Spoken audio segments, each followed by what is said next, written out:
E hoje a gente está aqui por um motivo muito especial, né? A gente vai falar sobre o lançamento do livro Os Simbolismos no Tarô Egípcio, 5 ensinamentos para a vida.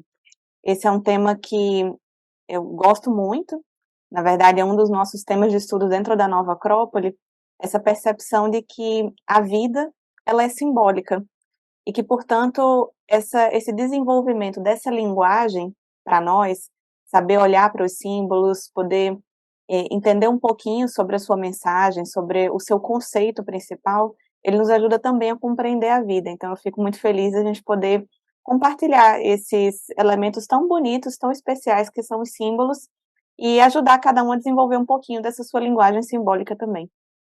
Quer dizer que a gente tem uma linguagem simbólica também e nem sabe.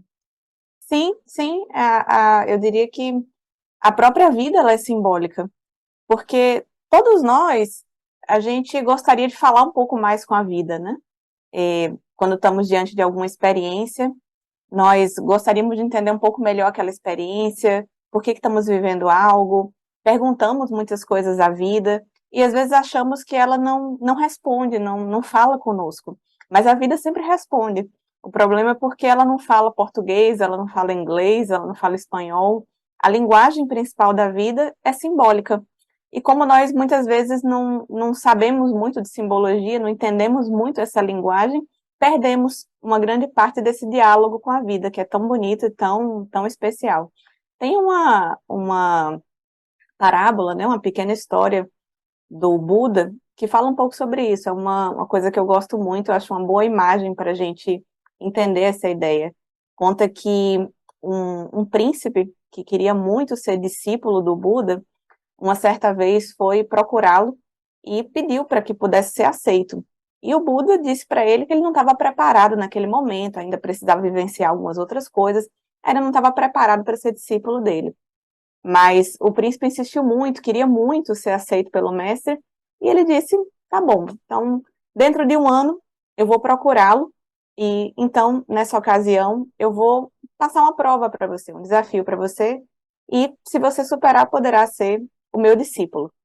E assim, o príncipe ficou muito feliz, foi embora e ficou esperando essa grande visita, quando é que ela iria acontecer. E diz que ficou esperando um tempo, esperou um ano, nada aconteceu, ele não viu nada, não viu o Buda, e voltou depois muito triste para tirar satisfação com ele, porque que ele tinha dado a palavra dele que iria visitá-lo e não cumpriu sua palavra. E chegando lá, o Buda explicou para ele: não, eu fui te visitar. O príncipe disse: não, mas eu não te vi em nenhum momento. Imagina, se você tivesse ido me visitar, eu teria te recebido muito bem. E o Buda falou: eu fui aquele disfarçado de mendigo, né, com roupas de mendigo, e você estava no seu cavalo e você me deu um chute. Eu era aquele que foi até você. E eu acho muito interessante essa imagem para a gente, que também é um símbolo, porque a vida ela faz isso conosco. Ela nos mostra diversas experiências. Então, fatos, dificuldades, desafios, pessoas, conflitos. E nós estamos sempre achando que não é nada importante, a vida não está falando conosco, não está nos dando uma mensagem, não está nos dando um ensinamento. E aí que tá, a vida sempre está falando. Só que nós fazemos muito como o príncipe, damos um chute muitas vezes naquilo que é esse ensinamento, essa linguagem tão bonita que a vida está nos colocando. Então, eu diria que, assim como é a linguagem da nossa alma também é a linguagem da vida. E o que a gente está querendo com o estudo da simbologia é como quando a gente vai aprender um idioma novo mesmo. A gente não começa aprendendo as palavras, vou aprender inglês, então começo ali com as primeiras palavras, para depois ser capaz de juntar as frases, depois ser capaz de ouvir alguma coisa realmente e entender. Então, o estudo da simbologia tem também esse papel. A gente quer aprender um pouquinho essas palavras, para depois sermos capazes de entender uma linguagem mais complexa, que é realmente essa linguagem da vida, porque está sempre falando conosco. Incrível. E você fala sobre essa linguagem da vida, né, de uma forma muito atual. Você tem um conhecimento, né, muito vasto nessa questão da comunicação, né, de como a gente se comunica e tudo mais. Eu queria entender um pouquinho como é que você chega lá no Egito, né? Na verdade, o Egito, ele é um dos primeiros temas que a gente estuda dentro da Nova Acrópole. Já é um dos primeiros. desde o primeiro nível da Nova Acrópole, ele está, né, nesse primeiro nível, e desde que eu entrei, há muitos anos atrás, nas minhas primeiras aulas, sempre foi um tema que me fascinou, muito. E eu, depois de um tempo também, dando aulas, né, para vários alunos, eu percebo também que é um tema que fascina, encanta muitas pessoas. Então, vários alunos, eu costumo perguntar para eles qual foi o tema desse primeiro nível da Nova Acrópole que mais impactou realmente a alma. Muitas pessoas comentam que é o Egito, realmente. E eu estava refletindo um pouco sobre isso, por que, né, que é o Egito, por que parece que encanta tanto, fascina tanto, tanto a mim quanto outras pessoas também, que eu vejo muito. E eu penso que é porque quando a gente pensa no Egito, a gente já pensa naturalmente nos mistérios. O Egito, ele é um sinônimo para a gente dos mistérios. Por que foram tão grandiosos? Como que conseguiram construir tantas coisas que impactam tantas pessoas em tanto tempo? Como conseguiram fazer coisas que para nós hoje são impensáveis, são inimagináveis? Que ideias esse povo tinha sobre a vida, sobre a morte? Como eles pensavam sobre a vida? Então, o que dava tanta força para eles, tanta capacidade de impactar o tempo como impactaram? Eu fico vendo a gente hoje, né? Faz tantas coisas são produzidas dentro de 5 anos, 10 anos, normalmente está tudo desatualizado, não vale mais de nada. Então, olha, e que povo foi esse? Que pessoas eram essas? Como elas interpretavam a vida e como foram capazes de impactar tanto, tanto tempo na história? A gente nunca esquece do Egito. Todo mundo sentia essa atração pelo Egito. Que tipo de capacidade esses seres humanos tinham? Então, foram pessoas que deixaram algo muito valioso, que impactou a eternidade. Então, de fato, para a gente é um grande mistério. Eu acredito que é por isso que impacta tanto as pessoas também, porque a característica fundamental do filósofo, não do filósofo como um título, mas dessa atitude filosófica da alma que a gente quer desenvolver, é o amor aos mistérios. Então, é natural gostar do Egito, sentir esse impacto, né, do Egito. Isso tem um pouco a ver com o que eu ia te perguntar em seguida. Como é que é para você, já sendo professora, né, já tendo essa atitude já no seu dia a dia, essa ideia de estar lançando um livro, de estar colocando essa sementinha, né? É o seu primeiro livro, mas não é exatamente uma estreia. Como é que é isso? Eu considero que é como, para mim, é a coisa mais importante, assim, mais bonita que foi muito do que eu aprendi em Nova Acrópole, que uma das coisas mais bonitas da gente poder ter um conhecimento, que não é nosso, na verdade, foi passado para a gente por alguém também, é a gente poder compartilhá-lo. Então, eu acredito que o livro também é uma forma de fazer isso, uma palestra, uma forma de compartilhar, a sala de aula que a gente faz há muitos anos, que é a nossa principal metodologia de transmissão, é uma forma muito bonita e muito importante de compartilhar. E eu espero que esse livro também seja isso, uma forma de compartilhar com muitas pessoas algumas ideias, alguns conhecimentos que eu considero que foram especiais para mim.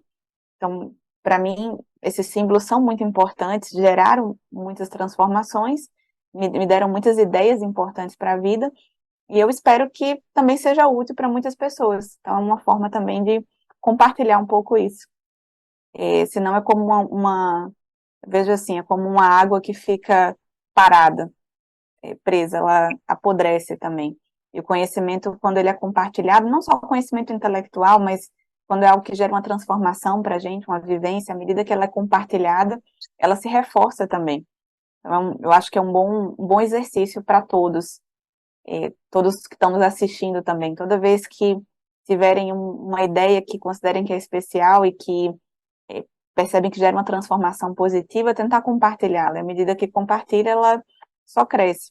E o ser humano tem essa tendência natural. Pode perceber que quando coisas simples, quando a gente assiste um filme, por exemplo, que a gente gosta, É. a gente quer sair contando para todo mundo e compartilhar e dizer como ele foi bom. Então é uma atitude natural. Quando a gente tem também uma ideia que a gente aprendeu, como essa simbologia, como esses tarôs, se tem alguma coisa que para a gente é importante, especial, a gente quer compartilhar também. Então, o livro é também uma forma de fazer isso. E você tem um sentido muito profundo nessa questão da utilidade, né? Você fala sobre essa utilidade do conhecimento de uma forma muito profunda. No senso comum, já é um pouco diferente, a gente tem uma relação com esses símbolos, né, o tarô egípcio, como uma possibilidade de previsão, né, aquela coisa do passado, presente, futuro, né, tem toda uma abordagem ligada a uma ideia de adivinhação. E a sua é completamente diferente. Como é que você foi construindo esse trabalho de desmistificação numa linguagem que eu considerei muito simples e muito acessível, né, no teu livro? É, realmente, a forma, né, a abordagem filosófica sobre os tarôs, nós estamos abordando cada símbolo, porque o tarô ele é um conjunto de símbolos, na verdade, então nós estamos abordando ele como um ensinamento. Então, numa certa chave de interpretação, esses tarôs, eles correspondem aos passos dessa jornada do próprio conhecimento da alma humana. Então, eles têm uma função pedagógica do ponto de vista filosófico. Então, nessa abordagem, eles são realmente uma forma de levar o ser humano a uma certa percepção sobre a vida, sobre si mesmo, sobre leis da natureza. São realmente pedagógicos. No Antigo Egito, por exemplo, eles eram empregados na formação dos discípulos. Então, era comum que os mestres, para poderem transmitir alguns conhecimentos muito especiais, muito importantes, que parece que para alguns deles a linguagem só racional ela é muito pobre para a gente poder falar sobre certas leis da vida, sobre certos conhecimentos íntimos do próprio ser humano, da alma humana, somente uma linguagem racional, então falar sobre coisas ela parece que é insuficiente. E o símbolo ele tem essa capacidade de provocar algumas vivências no discípulo, algumas percepções. Então eles eram usados dessa forma, esses mestres colocavam seus discípulos para observar esses símbolos e também interiorizar e compreender um pouco do seu significado, de forma que eles alcançassem um conhecimento profundo, íntimo das leis do universo, da própria alma, e que esse símbolo ele desse força a alguns dos conhecimentos que estão adormecidos dentro da própria alma do discípulo, porque o símbolo ele faz isso, é como se muitas das coisas, muita da sabedoria da vida está dentro de nós mesmos. E o símbolo ele é como se falasse diretamente com a nossa alma, então ele dá voz, ele desperta alguns desses pontos, alguns desses elementos. E por isso eram utilizados dentro da formação dos próprios discípulos. Então, o grande propósito dos tarôs era justamente esse, conduzir os discípulos, conduzir esses amantes da verdade a essa compreensão de leis da natureza e despertar algumas ideias dentro da gente. Então, os símbolos, eles dão força, eles despertam alguns elementos dentro do ser humano. E é exatamente isso que a gente vai abordar nesse livro, utilizar alguns desses símbolos e exatamente buscar esses conhecimentos que estão dentro de nós mesmos. Como o símbolo pode nos ajudar a acessar essas coisas, como ele pode nos ajudar a acessar algumas percepções da vida, algumas leis da natureza e conhecer um pouco mais do próprio ser humano e dessa caminhada nossa em busca da sabedoria. Então, a função E pedagógica, né, em essência. você fala sobre carta, símbolo, imagem, emblema. Para o senso comum, isso é tudo um pouco misturado, né? E como é que a gente pode facilitar um pouco, né? Como você falou, dessa linguagem, né? Aprender ali o que que é a letra, o que que é a palavra, o que que é a frase. Realmente, esse é um ponto interessante, porque, de fato, a gente mistura muitas coisas. Qualquer imagem, né, a gente chama hoje de símbolo, e, na verdade, o símbolo é algo muito mais profundo, muito mais complexo do que isso. Não é qualquer coisa, né, qualquer imagem, qualquer representação que a gente usa, que é, de fato, um símbolo. Esse realmente é um tema muito interessante, porque um símbolo, de fato, para ter essa função simbólica que a gente está falando, ele teria que ligar dois planos de consciência diferentes. Então, por exemplo, se a gente fala de uma representação, vamos dizer, por exemplo, a logomarca de uma empresa, né? Que a gente fala hoje, usa como se fosse a mesma palavra, é um símbolo, né? Não, é uma representação. Mas aquela representação que está no mundo concreto, objetivo, que é o nosso mundo, ela está me ligando a que percepção? a percepção de um produto, ou de um serviço, por exemplo, que aquela empresa presta, que está nesse mesmo mundo, nesse mesmo plano. Então, não é um símbolo, é uma representação. Um símbolo é também uma imagem, só que ela vai me relacionar, ela vai me ligar como uma ponte a uma ideia, a um plano superior, a uma ideia profunda. Então, um símbolo, ele está me comunicando, por exemplo, mais sobre o amor, sobre a justiça, sobre a fraternidade, a pureza. Então, ele tá falando ou sobre leis da natureza, ou sobre ideias realmente muito elevadas. Ele está criando uma ponte, criando uma conexão entre a gente, entre a nossa percepção da realidade, o nosso mundo, e ideias que são um pouco mais difíceis de acessar. Ou seja, elas estão um pouco mais acima. E sem o símbolo, a gente teria dificuldade de fazer isso. Muitas vezes, uma ideia, como por exemplo, que a gente até comenta no livro, a ideia da pureza, por exemplo. É uma ideia muito bonita, mas a gente poderia ficar horas falando sobre essa ideia. Poderíamos ficar horas comentando, dar uma palestra sobre isso, e talvez ainda fosse insuficiente para falar sobre a ideia. Uma coisa que, às vezes, um símbolo, seja uma imagem, uma representação simbólica, tem a capacidade de transmitir muito mais para a gente do que muitas palavras. Como, por exemplo, a flor de lótus. Essa flor que nasce do meio da lama, poluído, mas que tem essa capacidade nas pétalas dela de não impregnar a sujeira. Então, ela consegue ir em direção à luz do sol, se abrir totalmente pura, branca, sem nenhuma sujeira, em direção à luz. Então, esse é exatamente aquilo que o ser humano gostaria de conquistar com a pureza. Essa capacidade de estar no meio contaminado, no meio que muitas vezes está poluído, e ser capaz de se abrir em direção à luz do sol, sem nenhuma contaminação. Então, o símbolo, ele transmite muito mais para a gente, ele fala muito mais com a nossa alma do que simplesmente uma linguagem racional, como nós estávamos comentando.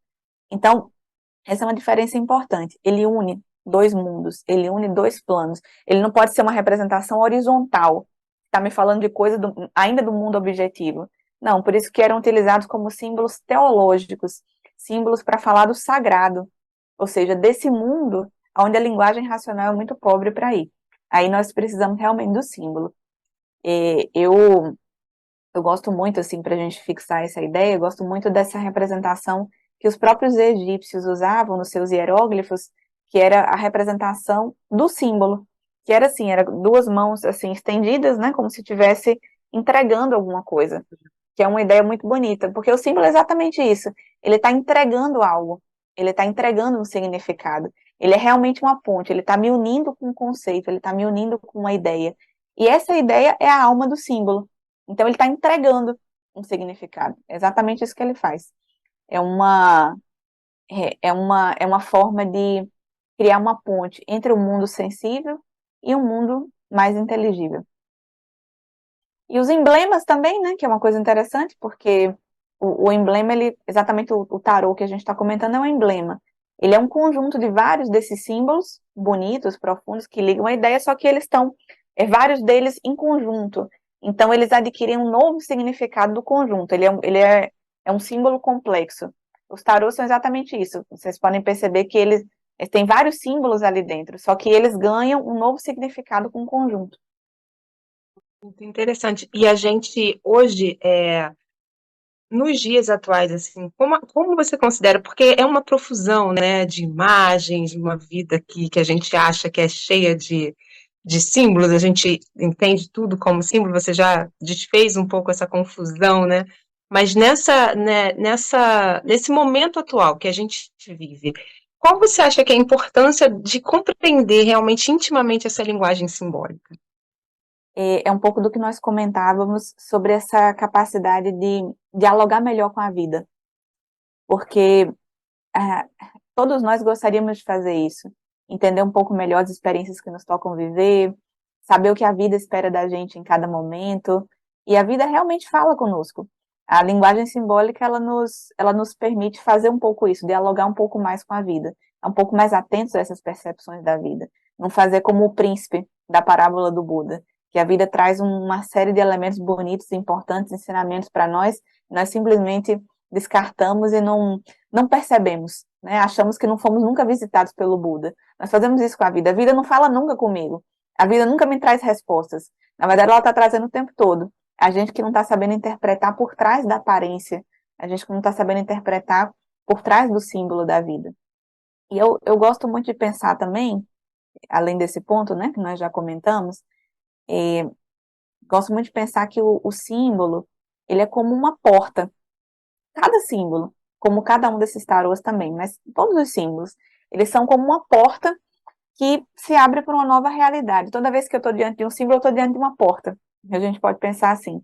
Então, quando eu abro ela, eu percebo um novo significado, uma nova lei da natureza, uma nova resposta para as minhas necessidades. Cada símbolo ele é uma resposta. Então, se a gente visse ele dessa forma, veria como são super importantes na nossa vida. Porque, no fundo, o que nós precisamos para o nosso contexto, para o nosso momento atual, é de mais respostas para a vida. O que é a vida, como eu deveria me posicionar, o que me cabe, como eu sou mais humano nessa circunstância, e cada símbolo ele traz para a gente uma resposta. E já que a gente fala de uma lei da natureza, que cada símbolo representa uma porta, uma lei da vida, essa lei da natureza, ela está presente no nosso dia a dia, desde que a gente acorda até a hora que a gente vai dormir. Se é uma lei da vida, ela está sempre atuando. Então, se eu entendo um símbolo, eu não estou entendendo realmente algo que está presente num momento ou numa circunstância. Eu perceberia uma lei que está comigo sempre, em todo momento. E a consciência de uma lei, ela torna o ser humano mais inteligente, mais preparado para lidar com as suas experiências. Ela também evita muitas dores desnecessárias. Toda vez que eu entendo uma lei, significa que eu tenho uma série de poderes, uma série de possibilidades diante da vida. Então, e já que esses grandes símbolos, eles falam de leis, a gente pode perceber que o significado deles está no macro e está no micro também.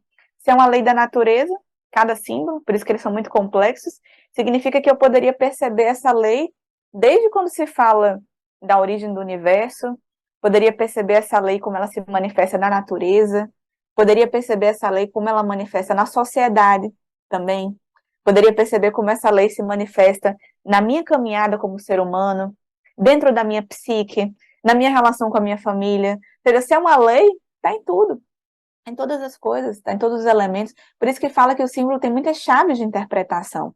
E realmente é assim. Não é porque ele tem muitas chaves de interpretação e ele pode ser qualquer coisa. Não, ele tem realmente uma alma, ele tem um conceito, ele tem um significado. Ele está entregando um significado, como o próprio hieróglifo mostra isso para gente. Mas esse significado, essa lei, dependendo de onde você está vendo ela aplicada, é uma chave de interpretação do símbolo. No livro, o que a gente buscou fazer foi olhar mais para essa chave do ponto de vista do ser humano, porque é o que nos interessa mais nesse momento. Então, buscar compreender como essa lei mostra o desenvolvimento espiritual do ser humano, como nós podemos caminhar em direção a nós mesmos, em direção à nossa própria alma. Então, foi a chave que a gente buscou aplicar mais dentro dos tarôs, mas sabendo que o símbolo não se esgota aí. Ele está falando de leis que a gente pode estar falando de toda a natureza. Podemos estar aplicando essa lei em todos os âmbitos que a gente está olhando. Por isso que ele é muito complexo. A gente quer, no fundo, entender isso, né? Como essas grandes leis se expressam mais na nossa vida. Então, esse foi o foco que a gente buscou dar. E o primeiro símbolo do livro é a morte, né? E a gente costuma, na nossa sociedade, né, ter uma visão muito negativa desse aspecto, né? Conta pra gente como é que foi essa escolha, né? E como é que é essa abordagem. Esse é um ponto interessante, porque, como você disse, a gente tem uma visão muito negativa, né, sobre a morte, mas no Egito não era bem assim. E, aliás, não só no Egito, mas em muitas civilizações antigas e muitas dessas grandes tradições da humanidade encaravam de uma forma muito diferente a morte. E esse símbolo, esse tarô, ajuda a gente a mudar um pouco esse significado, ajuda a gente a ver de um outro ângulo, de uma outra perspectiva. Porque no Egito, por exemplo, como em várias outras culturas, se considerava que para você conhecer um pouco mais sobre a vida, você teria que pensar na morte. Porque, afinal de contas, quando eu vou fazer uma viagem, o que determina como vai ser essa viagem, quais são os trechos que eu vou pegar, como eu vou vivê-la, não é exatamente o destino que eu quero chegar, aí eu vou poder traçar melhor as rotas para essa viagem. Então, como que eu posso viver melhor a vida, pegar as rotas corretas, se eu não sei o destino? Aliás, se eu nem penso sobre ele, porque a gente aprendeu que até pensar sobre a morte é ruim, eu não gosto de pensar sobre esse assunto.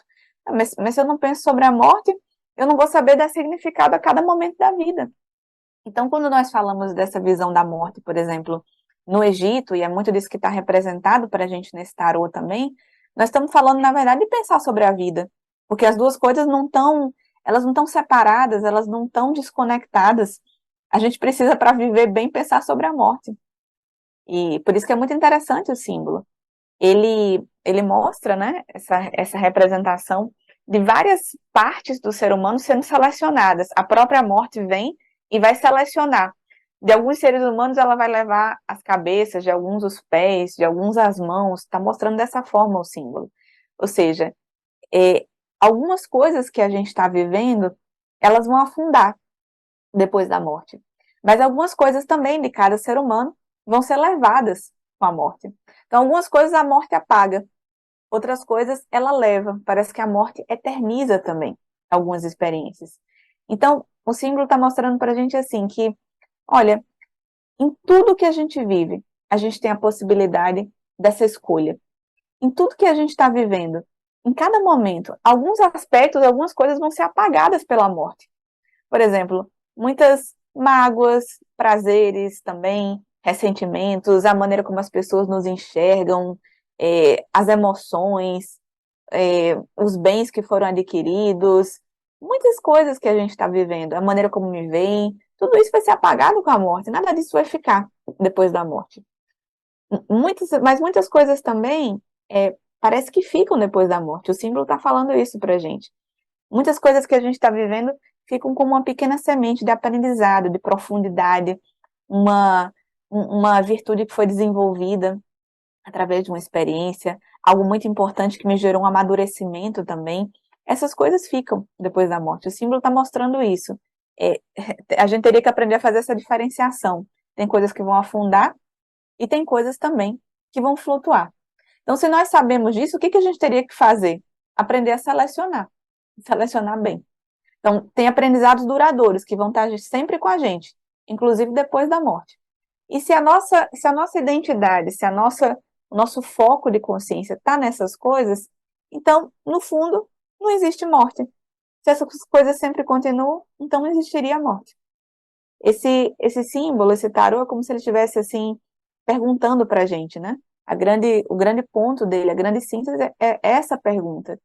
Olha, a que eu dedico mais tempo, mais energia, mais vida? As coisas que são eternas e que ficam após a morte, ou aquelas coisas que vão ser todas levadas e apagadas após a morte? Então, quando nós entramos em contato com esse símbolo, ele está lembrando isso para a gente, ele está perguntando isso para a gente. Tudo pode ficar muito mais rico, muito mais profundo de significado se a gente se faz essa pergunta. Nessa experiência, o que nela fica? O que nela flutua depois da morte? Qual é a parte mais transcendente desse momento, dessa experiência, dessa relação com uma pessoa, desse momento que é difícil, então, desse momento de prazer? O que realmente é mais importante? Se a gente aprende a fazer essa diferenciação, a gente começa a ter uma capacidade muito mais profunda de aproveitar os momentos da vida. A vida fica muito mais rica. Então, a gente consegue direcionar muito melhor essa nossa viagem. Por isso que os filósofos estoicos lá, né, também em Roma, falavam um pouco sobre isso. Eles falavam que a morte é uma excelente conselheira.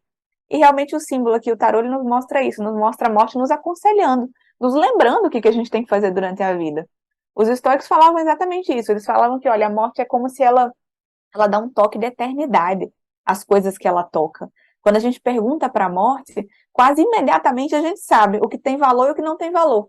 Então, ela ajuda a gente como uma referência. Olha, o que você está fazendo agora? Se você lembrar da morte, você continuaria fazendo assim? Se você fosse morrer amanhã, você faria essas coisas, relacionaria com a vida da forma como você está relacionando? Ou você mudaria a forma de se relacionar? Só da gente pensar na morte, ela já nos mostra assim: isso aqui é mais duradouro, tem mais valor, isso aqui é menos duradouro. Então, se a gente parar para refletir sobre esse símbolo, vamos perceber que muitas vezes estamos dedicando muito mais da nossa energia, muito mais do nosso tempo, muito mais das nossas intenções, dos nossos pensamentos, muito mais a coisas que não têm tanto valor assim. Então, a gente começa a se reposicionar. E o símbolo ele gera uma transformação. Esse é o grande ponto dos símbolos. É nos dar um ensinamento, um conceito, nos ajudar a gerar uma certa transformação. Então, por exemplo, esse em relação à morte, né? Ao olhar para a morte, a gente deveria tornar essa pergunta mais explícita. A que eu estou dedicando mais?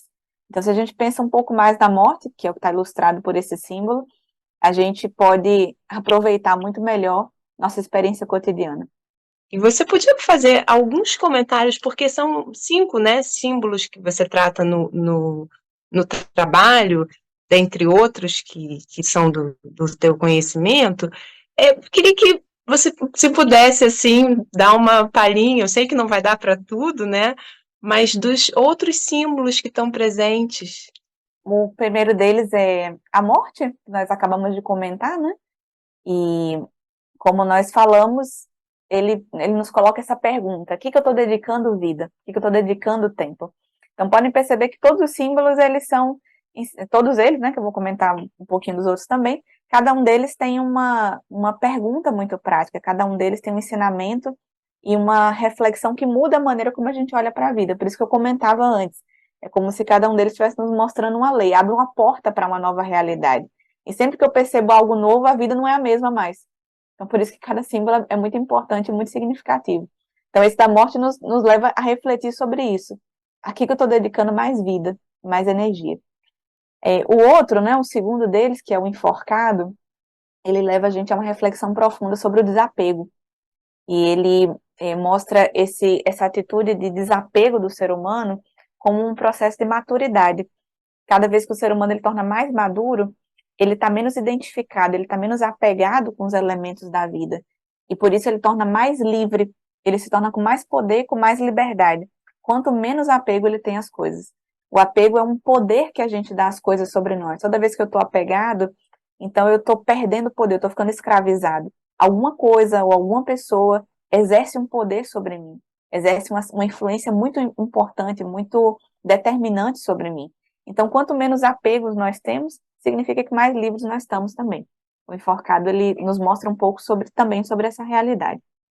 O outro símbolo que vem em seguida é a roda da vida, que é belíssimo e está nos falando sobre essa alternância constante da vida. Essa alternância entre luz e sombras, essa alternância entre consciência e inconsciência, essa alternância entre aquilo que nós sabemos, as respostas e as perguntas que a vida nos faz, ou seja, essas adversidades, essas grandes provas da vida, e mostrando que o fluxo da vida são exatamente essas alternâncias. E que, portanto, as duas são necessárias para desenvolver, tanto a luz quanto as sombras, são necessárias para desenvolver o ser humano. E que, então, até mesmo as experiências que a gente considera que são adversidades, que são complexas e que são difíceis na vida, elas são fundamentais. Porque sem elas também, sem essa alternância constante, o ser humano não cresce e não desenvolve. Então, ajuda a gente a dar um significado profundo para cada experiência, sejam aquelas que nos mostram um pouco mais de luz ou que também nos mostram um pouco mais de sombras. As duas são importantes dentro do nosso desenvolvimento humano, são importantes para desenvolver um pouco mais de poder e um pouco mais de sabedoria. E o outro, né, símbolo que a gente vai entrar também é a escolha, que é muito bonito porque, como o próprio nome já diz, fala das todas as nossas escolhas cotidianas. Então, ele não está falando sobre uma escolha específica, esse símbolo. Como ele é uma lei, ele se aplica a todas as escolhas que nós fazemos, das pequenininhas, das mais simples, cotidianas, até as maiores escolhas que a gente tem que fazer também. E esse símbolo, ele está nos mostrando que, no fundo, todas as escolhas, elas são a mesma coisa. Elas não são coisas diferentes. Todas elas estão falando sobre o mesmo ponto. Todas as escolhas que nós fazemos, no fundo, elas são sobre nós mesmos. Todas as escolhas estão falando sobre a gente. Elas estão falando sobre quem eu sou. No fundo, quando eu elejo algo, eu não estou elegendo sobre esse caminho ou sobre esse outro caminho, sobre um caminho A ou sobre um caminho B. Eu estou elegendo sobre mim mesmo, sobre quem eu sou. Então, o símbolo mostra isso e dá um significado muito mais profundo também a cada escolha que a gente faz. Toda dúvida é sobre nós mesmos, não é sobre as coisas, é sobre quem nós somos. E o outro símbolo, o último deles, é que nós chamamos da coroa do mago. E é muito bonito também porque fala sobre essa origem da harmonia na vida. Que o que determina se a nossa vida ela tem mais harmonia, mais profundidade, não é exatamente as coisas que nós fazemos. O símbolo mostra que o que determina essa harmonia na vida é muito mais uma posição da nossa consciência. É onde está a nossa consciência. Não é o que acontece conosco, o que deixa de acontecer, o que está acontecendo na vida, com as pessoas, como falam comigo, é o meu trabalho. Não, a harmonia, ela é dada por uma posição interior. Então, ela depende de nós. Então, é um pouco da ideia principal, né, que nós vamos tratar através de cada um desses símbolos. É um pouco dessa porta que cada um deles está abrindo para nós. E a ideia de explicar, né, cada um deles através do livro, cada um desses 5 símbolos, é dar para cada um de nós, né, um pouco dessa abertura à beleza da linguagem simbólica, que tem o poder de despertar um pouco dessa sabedoria que está adormecida dentro de cada um de nós. Então, o que a gente quer com esses símbolos e com essa explicação desses tarôs é que cada um possa conhecer um pouco mais a vida, os aspectos da vida, e aprender também a gostar mais da vida. Cada vez que nós temos um pouco mais de intimidade com uma pessoa, nós gostamos um pouco mais dela, né? Então, também é assim com a vida. Cada vez que a gente compreende um pouco mais, abre um pouco mais para a gente algumas percepções da vida, nós começamos a gostar cada vez mais dela também. Nossa, que lindo. E, em última instância, assim, essa ideia de gostar da vida, né, essa ideia de valorizar a própria vida, ela é um marco que se liga um pouco ao que você falou lá no início, né? Como se, você falando da sequência das cartas, é como se cada uma tivesse mesmo relação com a outra, né? Sim, sim, é verdade. E são vários símbolos, né? E isso que eu queria deixar claro também. Aqui nós estamos pegando um exemplo, que são os tarôs, mas a simbologia ela é muito rica. Ela está sempre fazendo isso, abrindo portas para a gente. E a vida se torna, quanto mais portas vai abrindo, a vida vai se tornando mais mágica, mais especial. A vida nunca é a mesma. Se a gente aprende a ter esse olhar simbólico para a vida, então também cada experiência que também se torna um símbolo também faz isso, vai se tornando uma porta para a gente para aprender algo novo. A vida nunca é exatamente a mesma, mas muitas vezes a nossa mecanicidade, o nosso automatismo faz parecer isso, que a vida é sempre igual, que eu estou vivendo uma coisa e é sempre a mesma coisa. E aí fico com essa necessidade de novidade, né? Deixa eu fazer alguma coisa nova, deixa eu fazer alguma coisa especial para sentir que a vida está ficando diferente. Mas se nós tivéssemos essa interpretação simbólica da vida, de olhar para cada experiência e vê-la como uma porta, ela sempre é nova. O ser humano nunca é o mesmo e a vida nunca é a mesma, a vida nunca repete as suas formas. Nem uma folha de uma árvore é igual a outra folha de uma mesma árvore. Então, nada na vida é exatamente igual. Tudo é um símbolo, tudo é uma porta também. E se a gente vê dessa forma, a vida nunca se repete e fica sempre mágica, bonita, interessante. Por isso nós temos que aprender a desenvolver esse olhar simbólico. Vamos aprender e vamos fazer esse trabalho que eu não vou chamar de trabalho, porque você acabou de mostrar para a gente que é um prazer, né, uma felicidade, né, um estudo aí que traz uma série de potências para a nossa vida. Então, ficamos aqui muito, muito felizes de te receber, de falar com você. Eu, especialmente, aqui em nome da Hanoi Editora, fico muito grata, imensamente grata por essa oportunidade de te ver falando e quero fazer um convite para você que assistiu, que se interessou por esse trabalho tão bonito, que se quiser, né, adquirir o livro, ele está já disponível aí nas plataformas, né, o lançamento em breve, né, então a gente já encontra ali o link para a aquisição, tá bom? Então, fico aqui encerrando com as minhas palavras de gratidão, imensa gratidão, acho que foi assim a pontinha do iceberg, né?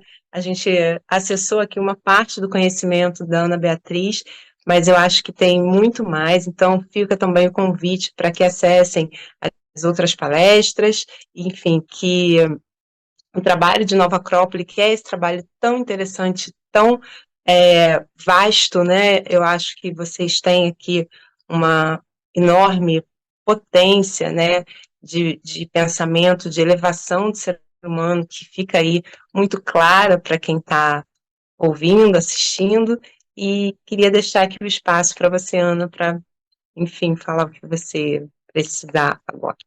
Bom, eu gostaria também de agradecer, então agradeço muito a Hanoi, né, essa oportunidade, e também, para mim, não poderíamos encerrar sem antes agradecer aqueles que me transmitiram esses ensinamentos, sem dúvida, que a gente pôde colocar hoje não só nessa live, no livro, né, em todas as palestras, todas as aulas também.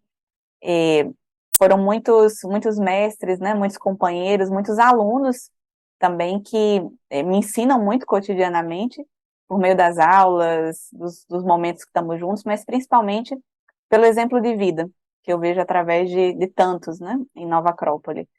E por isso eu gostaria de fazer realmente um grande agradecimento à Nova Acrópole, que é onde a gente estuda juntos, trabalhamos, confraternizamos, e vamos cada vez mais em direção a essa grande aventura, essa grande jornada de conhecer mais profundamente o ser humano e a vida. E queria também encerrar deixando um convite, né, além do convite para conhecer o livro, mas esse convite para quem está nos assistindo, se ainda não é um aluno da Nova Acrópole, para que possa conhecer, porque essa caminhada, essa jornada humana, ela é muito mais bonita, muito mais rica, muito mais profunda quando ela é compartilhada. E é justamente isso que nós buscamos fazer. Então, essa união entre os seres humanos que buscam cada vez mais isso, que buscam caminhar em direção aos mistérios da vida, os mistérios de si mesmo, ela transmite muita força quando ela é compartilhada uns com os outros. Então, espero que se você ainda não é um aluno da Nova Acrópole, que possa também ser em breve, porque é realmente uma oportunidade maravilhosa, é o que eu poderia deixar, assim, de mais, a coisa mais preciosa que eu encontrei e que eu poderia transmitir, né? Querer transmitir para alguém exatamente isso.